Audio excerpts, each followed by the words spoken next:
शायद हमें इसे यहीं छोड़कर आगे बढ़ना होगा। वापस लौटते वक्त इसे ले जाएंगे।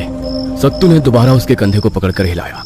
तभी एकदम से उसने आंखें खोली और पलक झपकते ही एक हाथ से सत्तू की गर्दन पकड़ी और झट से गर्दन मरोड़ दी। दर्द से कराहते हुए सत्तू जमीन पर गिर पड़े और उसके साथ वह आदमी भी जमीन पर दोबारा बेहोश होकर गिर गया। सत्तू को उठाते हुए लक्ष्मण ने कहा, सत्तू, आपको कुछ नहीं होगा। हम साथ मिलकर यहाँ तक आए हैं और साथ मिलकर ही यहाँ से निकलेंगे।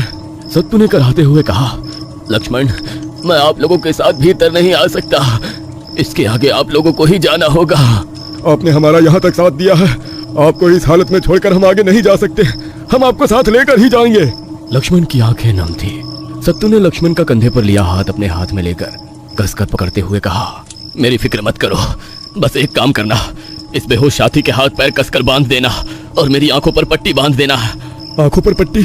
हाँ, वो इसलिए कि वो शैतान हमारी नजर के जरिए हमारे दिल और दिमाग को कमजोर कर देता है। ठीक है। लक्ष्मण ने अपने एक साथी से कहा, तुम कुछ लोग जल्दी से जल्दी सूखी लकड़ियां इकट्ठा करो। लक्ष्मण के कहने पर सभी साथी आसपास की लकड़ियां इकट्ठी करने में जुट गए। उन्हें देखते हुए लक्ष्मण कहने लगे, बाकी लोग इस जगह को साफ कर दो ताकि आग यहीं तक सीमित रह जाए। ज्यादा से ज्यादा सूखी लकड़ियां इकट्ठी करो और यहाँ इस जगह पर रख दो। इन लकड़ियों को जला दो। इस जगह पर बड़ी सी आग जला दो ताकि हम लोग रास्ता ना भटक जाएं। हमें उन्हें वापस ले जाना है। किसी भी हालत में आग ज्यादा से ज्यादा देर तक रहनी चाहिए और अगर आग बुझ भी जाती है तो उसमें उठता हुआ धुआं हमें नजर आएगा। लक्ष्मण के कहे अनुसार एक खाली जगह पर आग जला दी गई थी। उनके साथी के हाथ पैर कसकर बांध दिए और सत्तू की आंखों पर भी पट्टी बांध दी। सत्तू के कंधे पर हाथ रखते हुए लक्ष्मण ने कहा, सत्तू, अपना ध्यान रखना, हम सब वापस मिलकर जाएंगे। लक्ष्मण का हाथ अपने हाथों में लेते हुए सत्तू ने कहा, ये लड़ाई अब अंतिम मोड़ पर आ चुकी है। यहाँ से सीधे पूरब की ओर जाओगे तो कुछ ही दूरी पर घनी झाड़ियों के बीच एक बड़ा सा पत्थर मिलेगा जो तकरीबन एक आदमी की ऊंचाई जितना होगा। वहीं पर उस पिशाच का बसेरा है। चाहे कुछ भी हो जाए पर तुम्हें हिम्मत नहीं हारनी है। सत्तू के कंधे पर हाथ रखते हुए लक्ष्मण ने कहा, हम तुम्हें लेने आएंगे। इतना कहकर लक्ष्मण नम आंखों से पीछे मुड़े और उनके साथ ही अपनी मंजिल की तरफ जाने लगे। भारी कदमों से चलते लक्ष्मण को अकेला महसूस होने लगा। फिर क्या हुआ? राक्षसों ने देवी माँ को पहचाना नहीं। वे देवी माँ का हौसला तोड़ने की कोशिश करने लगे। हजारों विषैले नुकीले बाणों की बारिश की। हजारों सांप जैसे आग उगलते जानवर छोड़े गए। दानवों की सेना अकेली देवी माँ को बंदी बनाने गई पर देवी माँ की एक हुंकार भर से सबको खत्म कर दिया। फिर क्या हुआ? क्रोध से भरे शुंभ निशुंभ ने दो सबसे शक्तिशाली दानवों को भेजा। कौन थे वो शक्तिशाली दानव? चंड और मुंड। वे दो महाशक्तिशाली और मायावी दानव देवी माँ को बंदी बनाकर ले जाने के लिए रणभूमि में पहुंच गए। अपने हथियारों से उन्होंने देवी माँ पर प्रहार किया और ये देख देवी माँ का क्रोध और बढ़ गया। उन्होंने चंड के बाल पकड़े और एक ही वार में उसकी गर्दन धड़ से अलग कर दी और दूसरे वार में मुंड की गर्दन माँ के हाथों में थी। तब से हमारी देवी माँ का नाम चामुंडा हो गया। सभी लोगों का दल भीतर और भीतर जाने लगा। अब उन्हें वो जंगल ढूंढनी थी जहां पर उनकी बेटी हो सकती थी। अब उस घनी झाड़ियों के बीच से हर कोई संभल कर कदम बढ़ा रहा था। तभी मशाल की रोशनी में लक्ष्मण की नजर जमीन पर एक जगह पर गई। अपने साथी के हाथ से मशाल लेते हुए वो जमीन पर पड़ी उस चीज की तरफ चलते हुए उसे गौर से देखने लगे। बाकी सब लोग भी लक्ष्मण को ही आगे बढ़ता देख रहे थे और फिर जमीन पर पड़ी वो चीज देखकर लक्ष्मण एकदम से टूट गए। पल भर में उनकी हिम्मत जवाब दे गई। इतनी जोखिम लेकर भी वो जंग हार चुके थे। उनकी आंखों से पानी छलकने लगा। भरी आंखों से उन्होंने जमीन पर पड़ी उस चीज को उठाया तो वो उन्हीं की बेटी का कटा हुआ सर था जिसे ढूंढने के लिए उन्होंने इतनी बड़ी जोखिम उठाई थी। अपनी बेटी का कटा हुआ सर देखकर वो फूट फूट कर रोने लगे। उन्हें इस तरह रोता बिलखता देखकर पीछे खड़े उनके छोटे भाई ने कंधे पर हाथ रखकर कहा, भैया क्या बात है, रो क्यों रहे हो? उन्होंने अपने छोटे भाई को वो कटा हुआ सर दिखाया और सभी हैरान हो गए। लक्ष्मण भी हैरान हो गए क्योंकि वो कटा हुआ सर नहीं बल्कि एक पत्थर था जिसे वो अपनी बेटी का कटा हुआ सिर समझ रहे थे। वो चौंक गए पर अगले ही पल वो समझ गए कि ये सब छलावा कर रहा है। उन्होंने हाथ में पकड़े उस पत्थर की तरफ देखकर धीमी आवाज में कहा, तुमने ये नजारा दिखाकर बहुत बड़ी गलती की है। अब तुम हमें जितना डराओगे उतना हमारा डर खत्म होगा। हमारी हिम्मत जितनी बार भी तोड़ने की कोशिश करोगे हमारी हिम्मत उतनी ज्यादा बढ़ेगी। और अब अगर सचमुच भी मेरी बेटी का कटा हुआ सर तुम मेरे सामने ला दोगे ना तो भी मैं हिम्मत नहीं हारूंगा। जमीन पर रखा कोयता हाथ में लेकर उस कोयते से दूसरे हाथ में पकड़े उस पत्थर पर एक लकीर खींचते हुए उन्होंने कहा, चाहे जो भी हो जाए अगर तुम मेरी बेटी को मार भी देते हो तो कोई परवाह नहीं, उसकी लाश ही सही, पर मैं उसे वापस लेकर ही जाऊंगा। तुम चाहे जो भी कर लो, और ये पत्थर की लकीर है। उस पत्थर को वहीं जमीन पर रख दिया और अपने हाथ में लिए कोयते से झाड़ियों को काटते हुए रास्ता बनाकर आगे बढ़ने लगे। बीच बीच में पीछे मुड़कर देख रहे थे ताकि इस बार उनका कोई भी साथी उनके दल से दूर ना जा सके। वे सब आगे बढ़ ही रहे थे कि तभी उन्हें किसी के कराहने की आवाज सुनाई दी। उन्होंने पहचान लिया कि ये आवाज उन्हीं की बेटी की है, पर उन्होंने उस आवाज की तरफ ध्यान नहीं दिया। वे आगे बढ़ते रहे, पर जैसे जैसे वे आगे बढ़ते गए वो आवाज और भी तेज होने लगी और एक जगह पर जाते ही उन्हें किसी ने पुकारा। बाबा, मैं यहाँ हूँ। उन्होंने अपने दल के लोगों की तरफ देखकर दबी आवाज में पूछा, क्या किसी ने वो आवाज सुनी? हाँ, आवाज तो आ रही है, शायद वही आपकी बेटी है। हो सकता है, पर यह भी तो हो सकता है कि वो शैतान हमारे दिमाग से खेल रहा हो, इसलिए हमें चौकन्ना रहना होगा। और वो आगे बढ़ने लगे। तभी दोबारा उनके कानों पर वही आवाज पड़ी, मैं यहाँ हूँ, मुझे यहाँ से जल्दी निकालो, बहुत डर लग रहा है बाबा। सब एक जगह खड़े हो गए और आवाज की दिशा को समझने की कोशिश करने लगे, पर वो आवाज उस जगह में जैसे घूम रही थी, कभी दाईं तरफ से तो कभी बाईं तरफ से, कभी किसी पेड़ के ऊपर से तो कभी दूसरे गड्ढे से। हाथ में मशाल लिए एक साथी ने आसपास नजरें घुमाते हुए कहा, लगता है ये भी एक छलावा है जो। वो आगे कुछ बोलता कि अचानक उसके पैर पर कुछ ठंडा और चिपचिपा रेंगता हुआ महसूस हुआ। उसे अजीब सा लगा। उसने झुककर नीचे देखा, लेकिन इससे पहले कि वो कुछ समझ पाता, उसके पैर को किसी ने कसकर पकड़कर जोर से खींच लिया। एक झटके में वो जमीन पर गिर पड़ा।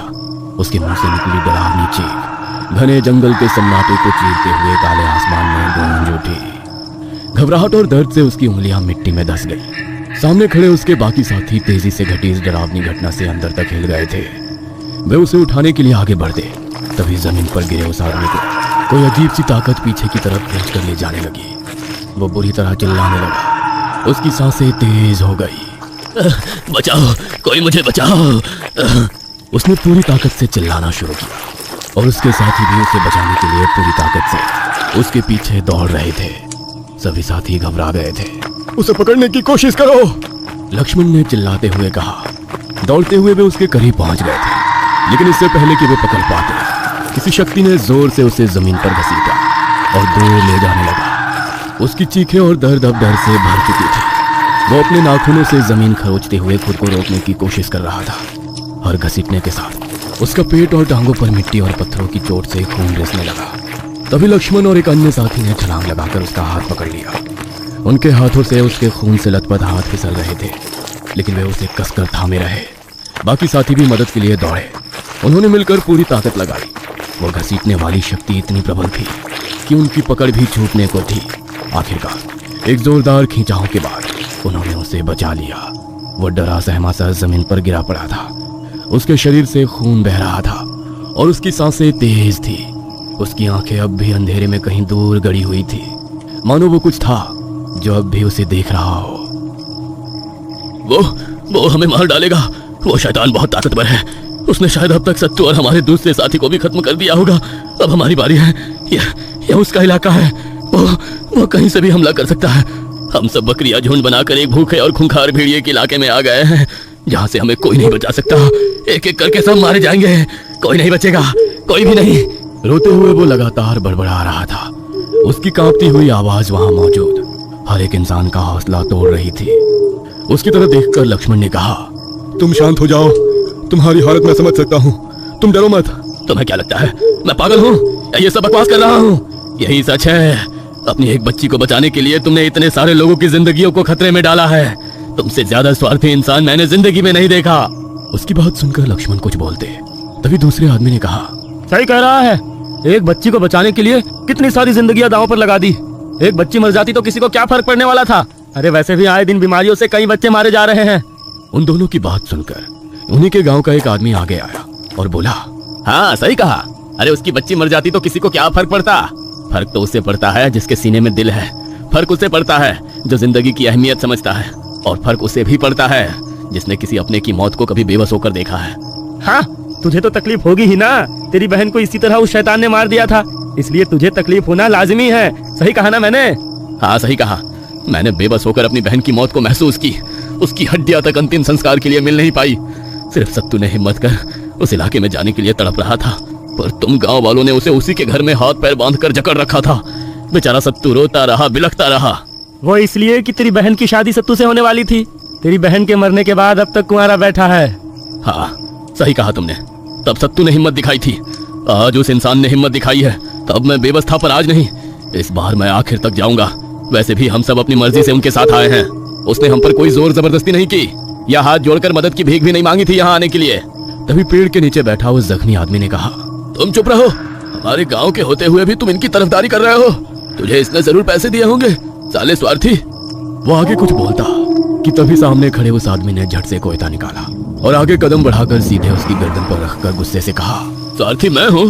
हाँ, क्या मुझे नहीं पता तुम लोग क्यों आने के लिए तैयार हो गए? चोरी चक्कारी डकैती करने वालों, तुम चारों को जंगल में छुपा खजाना चाहिए था। सालों से हम सुनते आए हैं कि जंगल के उस इलाके में बहुत बड़ा खजाना छुपा हुआ है, पर यहाँ आकर तुम लोगों को पता चला कि खजाने की बात झूठ निकली और आगे बढ़ने का कोई फायदा नहीं। स्वार्थी तुम लोग हो, मैं नहीं। और अब अगर तुमने अपनी बकवास बंद नहीं की तो यहीं पर तेरी गर्दन धड़ से अलग कर दूंगा। याद है ना पुजारी जी ने क्या कहा है? कोई तेरी लाश लेने के लिए भी यहाँ नहीं आएगा। उसे रोकते हुए लक्ष्मण ने सबकी तरफ देखते हुए हाथ जोड़े। आप एक ही गांव के हैं, मेरे लिए आपस में मत लड़िए। आप सब यहाँ तक मेरा साथ देने के लिए आए, यही मेरे लिए काफी है। अभी भी देर नहीं हुई है। जो भी वापस जाना चाहता है वो चला जाए, उसे कोई कुछ नहीं कहेगा। आप यहाँ तक आए, यही मेरे लिए बहुत बड़ी बात है। सब एक दूसरे की तरफ देखने लगे और तभी जमीन पर बैठा वो आदमी लंगड़ाते हुए खड़ा हो गया। एक पेड़ का सहारा लेकर उसने सबकी तरफ देखकर कहा, मैं वापस जा रहा हूँ। जैसे आना है वो आ सकता है, जैसे मरना है वो बेशक उसके साथ जा सकता है। हाँ। अपने पास ली मशाल पर कपड़ा बांधकर उसे जलाया और जिस रास्ते से आए थे उसी रास्ते से वापस जाने लगा। हाथ पैर जख्मी होने के कारण वो लंगड़ाते हुए चला जा रहा था। उसे वापस लौटता देख उसके पीछे दल के और भी 3-4 लोग जाने लगे। गांव से निकले 16 लोगों के दल में अब कुछ ही लोग बचे थे। दल के बचे हुए लोग उन लोगों को वापस जाता हुआ देख थोड़े हताश हो गए। लक्ष्मण भी हताश थे। उन्होंने बाकी लोगों की तरफ देखा और कुछ कहते, तभी एक आदमी ने उनसे कहा, लक्ष्मण, यहाँ जो भी मौजूद है वो अपनी मर्जी से आपके साथ आगे आ रहा है। हमारे साथ जो होगा उसके लिए हम खुद जिम्मेदार हैं, इसलिए आप खुद को दोष ना दें या अपने आप को अपराधी ना समझे। लक्ष्मण एक हाथ से जलती मशाल और दूसरे हाथ में हथियार लेकर आगे बढ़ने लगे। दल के बाकी लोगों का हौसला भी टूट गया था। बगैर कुछ बोले सब भीतर और भीतर जाने लगे। क्या ये रेस्क्यू मिशन यही खत्म हो जाएगा? आखिरी पहर से पहले क्या बच्ची मिल जाएगी या वो पहले ही मर चुकी है? आखिर तक कितने लोग लक्ष्मण के साथ रहेंगे और क्या ये सब अपने मिशन में कामयाब होंगे? देखते हैं अगले एपिसोड में।